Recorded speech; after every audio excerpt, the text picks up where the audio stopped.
Hi, I'm Katie Couric, and welcome to Eye to Eye. The long eye wait is finally over. Apple's new combination cell phone, iPod, and internet device hit store shelves today.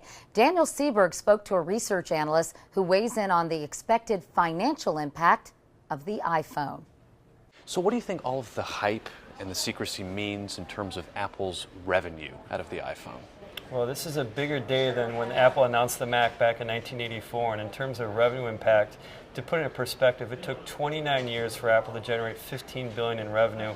We expect that they'll do $15 billion in iPhone sales alone in 2 years, and so this is going to send Apple in a whole new trajectory. Apple has really the touch for taking something and really not talking about it and letting that kind of grow in the organic buzz has fueled that this time, and I think ultimately is Apple hasn't spent much on advertising. We've only been advertising for 3 weeks on this.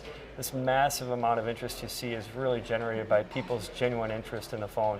Today we estimate that Apple spent about $40 million on marketing for the iPhone, and to put that into perspective, we estimate that Apple spends about $500 million a year in marketing for the iPod.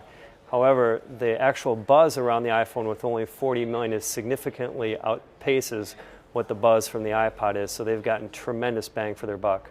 What is the iPhone going to do to the rest of the cell phone marketplace? Are they going to change their design, their way of thinking? Exactly. The big difference in the cell phone is that today most cell phone manufacturers realize that they have customers only for 1 or 2 years. Most people switch their phones after 1 or 2 years. Apple has a history of building loyalty with their products. Most people have multiple iPods, so they stick with the iPod.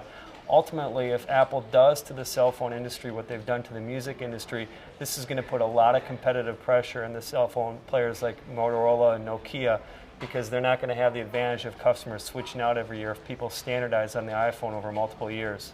What does this do to their share of the cell phone market? How much are they going to get out of that with the iPhone? We estimate that globally they'll have about 4% share in 2 years. Obviously today they don't have any share, but if you look at the global cellular phone market, it's about 12 times as big as the MP3 player market. So only a few people really have MP3 players, but everybody has a cell phone, and that's why this is such an important product for Apple.